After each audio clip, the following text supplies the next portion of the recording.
Chapter 4 I had thus learned a second fact of great importance. This was that the planet the little prince came from was scarcely any larger than a house. But that did not really surprise me much.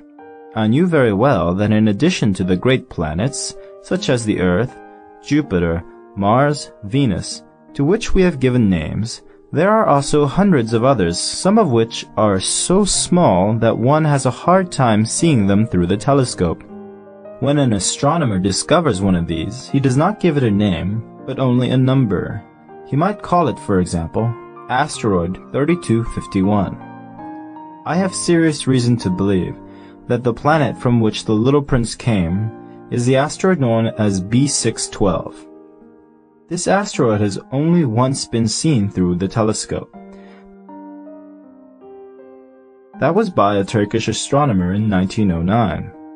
On making his discovery, the astronomer had presented it to the International Astronomical Congress in a great demonstration. But he was in Turkish costume, and so nobody would believe what he said. Grown-ups are like that. Fortunately, however, for the reputation of asteroid B612, a Turkish dictator made a law that his subjects, under pain of death, should change to European costume. So in 1920, the astronomer gave his demonstration all over again, dressed with impressive style and elegance. And this time, everybody accepted his report. If I have told you these details about the asteroid, and made a note of its number for you, it is on account of the grown-ups and their ways. Grown-ups love figures. When you tell them that you have made a new friend, they never ask you any questions about essential matters. They never say to you, "What does his voice sound like? What games does he love best? Does he collect butterflies?" Instead, they demand, "How old is he? How many brothers has he? How much does he weigh? How much money does his father make?" Only from these figures do they think they have learned anything about him. If you were to say to the grown-ups, "I saw a beautiful house made of rosy brick with geraniums in the windows and doves on the roof," they would not be able to get any idea of that house at all. You would have to say to them, "I saw a house that cost $20,000. Then they would exclaim, "Oh, what a pretty house that is." Just so, you might say to them, "The proof that the little prince existed is that he was charming, that he laughed, and that he was looking for a sheep. If anybody wants a sheep, that is a proof that he exists." And what good would it do to tell them that? They would shrug their shoulders and treat you like a child. But if you said to them, "The planet he came from is asteroid B612, then they would be convinced and leave you in peace from their questions. They are like that. One must not hold it against them. Children should always show great forbearance toward grown-up people. But certainly, for us who understand life, figures are a matter of indifference. I should have liked to begin this story in the fashion of the fairy tales. I should have liked to say, "Once upon a time, there was a little prince who lived on a planet that was scarcely any bigger than himself, and who had need of a sheep." To those who understand life, that would have given a much greater air of truth to my story.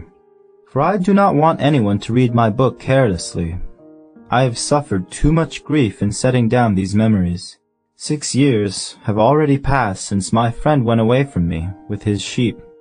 If I try to describe him here, it is to make sure that I shall not forget him. To forget a friend is sad. Not everyone has had a friend. And if I forget him, I may become like the grown-ups who are no longer interested in anything but figures. It is for that purpose, again, that I have bought a box of paints and some pencils. It is hard to take up drawing again at my age, when I have never made any pictures, except those of the boa constrictor from the outside and the boa constrictor from the inside, since I was 6. I shall certainly try to make my portraits as true to life as possible, but I am not at all sure of success. One drawing goes along all right, and another has no resemblance to its subject. I make some errors, too. in the little prince's height. In one place he is too tall, and in another too short. And I feel some doubts about the color of his costume. So I fumble along as best as I can, now good, now bad, and I hope generally fair to middling. In certain more important details, I shall make mistakes also, but that is something that will not be my fault. My friend never explained anything to me. He thought perhaps that I was like himself. But I, alas, do not know how to see sheep through the walls of boxes. Perhaps I am a little like the grown-ups. I have had to grow old. Chapter 5. As each day passed, I would learn, in our talk, something about the little prince's planet, his departure from it, his journey. The information would come very slowly, as it might chance to fall from his thoughts. It was in this way that I heard, on the third day, about the catastrophe of the baobabs. This time, once more, I had the sheep to thank for it, for the little prince asked me abruptly, as if seized by a grave doubt, "It is true, isn't it, that sheep eat little bushes?" "Yes, that is true." "Ah, I am glad." I did not understand why it was so important that sheep should eat little bushes, but the little prince added, "Then it follows that they also eat baobabs." I pointed out to the little prince that baobabs were not little bushes, but, on the contrary, trees as big as castles, and that even if he took a whole herd of elephants away from him, the herd would not eat up one single baobab. The idea of the herd of elephants made the little prince laugh.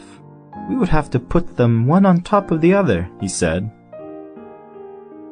But he made a wise comment.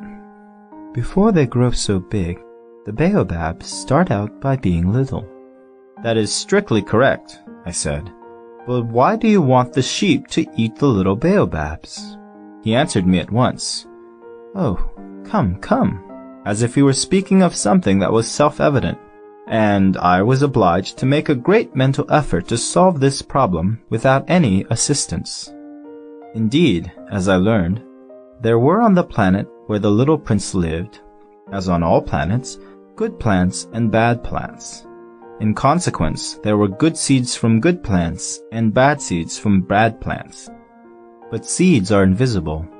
They sleep deep in the heart of the earth's darkness until someone among them is seized with a desire to awaken. Then this little seed will stretch itself and begin, timidly at first, to push a charming little sprig inoffensively upward toward the sun. If it is only a sprout of radish or the sprig of a rose bush, one would let it grow wherever it might wish. But when it is a bad plant, one must destroy it as soon as possible, the very first instant that one recognizes it. Now there were some terrible seeds on the planet that was the home of the little prince, and those were the seeds of the baobab. The soil of that planet was infested with them. A baobab is something you will never be able to get rid of if you attend to it too late. It spreads over the entire planet. It bores clear through it with its roots, and if the planet is too small and the baobabs are too many, they split it in pieces. "It is a question of discipline," the little prince said to me later on. "When you finish your own toilet in the morning, then it is time to attend to the toilet of your planet, just so with the greatest care. You must see to it that you pull up regularly all the baobabs at the very first moment when they can be distinguished from the rose bushes, which they resemble so closely in their earliest youth. It is very tedious work," the little prince added, "but very easy." And one day he said to me, "You ought to make a beautiful drawing, so that the children where you live can see exactly how all this is. That would be very useful to them if they were to travel some day. Sometimes," he added, "there is no harm in putting off some work until another day. But when it is a matter of baobabs, that always means a catastrophe. I knew a planet that was inhabited by a lazy man. He neglected 3 little bushes. So, as the little prince described it to me, I have made a drawing of that planet." I do not much like to take the tone of a moralist, But the danger of the baobabs is so little understood, and such considerable risks would be run by anyone who might get lost in an asteroid, that for once I am breaking through my reserve. Children, I say plainly, watch out for the baobabs. My friends, like myself, have been skirting this danger for a long time without ever knowing it, and so it is for them that I have worked so hard over this drawing.